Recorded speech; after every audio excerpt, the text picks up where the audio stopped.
This is David with the Mid-Willamette Valley Homeless Alliance, and today we're going to go through how to do an entry exit. So we're going to start by hitting clients over on the side. Now, previously I showed you how to enter a new client, search for clients. So we're just going to do this with an existing one, just in the interest of time. We're going to go with our good friend Clarence Cleanard. Now, this is on the training site. You'll know by the yellow banner. This means that we're not showing any actual client information when we do these videos. I just feel like I need to say that and make sure everybody knows. So you see that he's in a household with 3 people, himself, his wife, and his son.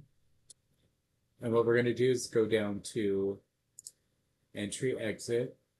I want all 3 entered, so I'll hit this here, and that will include everybody. We're going to search for the project. I'm going to use 4882. That's just one of the ones that I have memorized. It makes it really easy for me.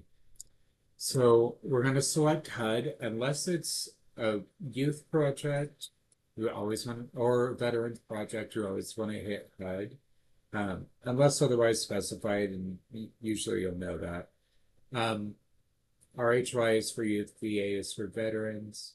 HUD is pretty much for everything else. You want to make sure you get that correctly, or it'll pull wrong information in for you to do the assessment. You may not even have one, so later on you'll have a bunch of errors that you have to go back and fix, and it's just easier this way. So we want to hit save and continue. And you can see all of the information from previous entries is in here. Still want to make sure that it's all correct. So I'm going to look at disabling conditions. Still want to go down the list, ask them if any of those apply to them.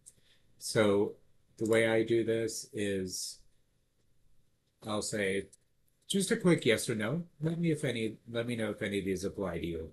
Do you have any history of alcohol use disorder, drug use disorder, both alcohol and drug use, any developmental disabilities, HIV or AIDS, any mental health diagnosis, any physical disabilities, or any chronic health conditions like diabetes, asthma, anything like that.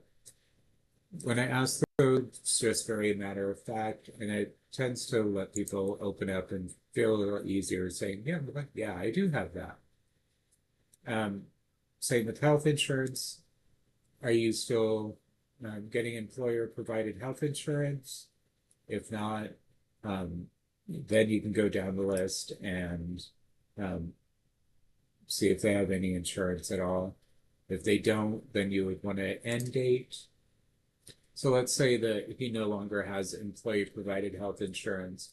What we do is click on that and date it for the day before. So that would be 6. So we'd end date that. That puts this into incomplete, and we would say no. But now if he does have insurance, let's say through Medicaid, so he's on OHP now, we would start date today.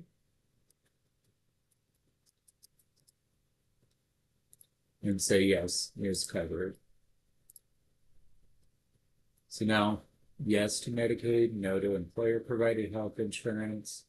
All of these are checked. We have the green check mark over here. We know everything's good to go.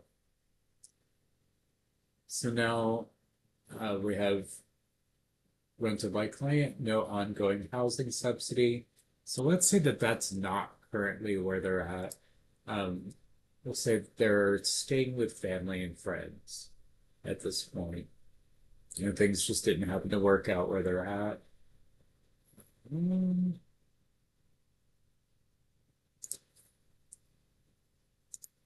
Let's say they've been there about a month.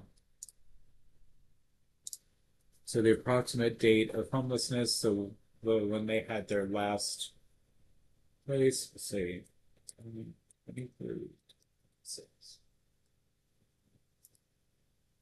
This is one time in the last 3 years, and we'll say that this is their first month. Um, Last they were in Polk, we'll say now they're staying in Marion County, uh, say in Silverton.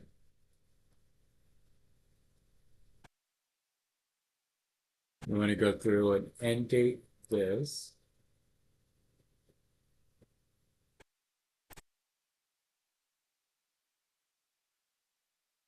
Again, I like to end date the day before the entrance. That's usually what we recommend. So we have he is a survivor of domestic violence, not fleeing. It was more than a year ago.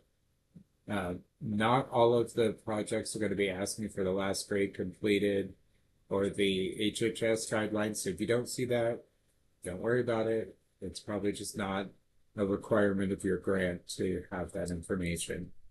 So we went through and double checked to make sure everything's clear in there. And what we'll do is just go ahead and save and then move on to the next one. You want to make sure we get all of the family members and their information. Oh, and also we're going to remove the housing move-in date for all three of them since they are currently not living in their own place. So now we're going to move on to kiddo here. We're just going to say everything's the same. Kids' information doesn't change that much. Normally, they're not usually out there getting jobs and stuff like that. We do want to make sure that they have health insurance. So we're going to say that he still is on Medicaid, no disabilities. We're going to change this living situation information.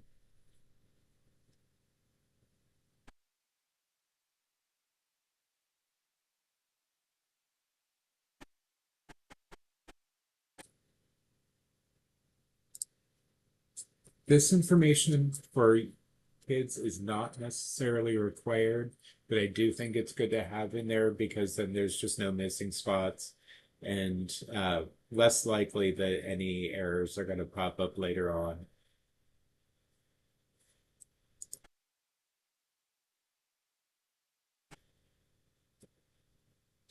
I don't remember what I put on his date, so I'm just gonna go through and put this information in there.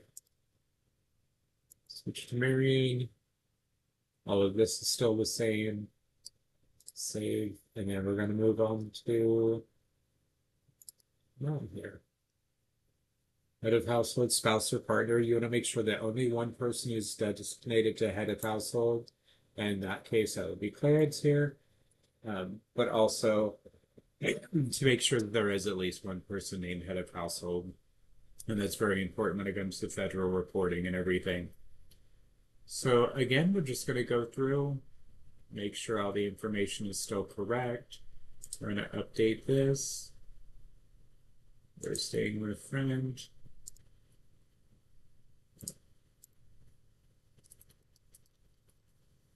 Update the date, time, first month. And again, Marion. And put the city for them. We don't have an address in there to update. Still the same here. Everything is the same. We can put in the family size would be 3. Again, if your grant requires that, you want to make sure you have that information in there. And in fact, I'm going to make sure that that's updated for everyone.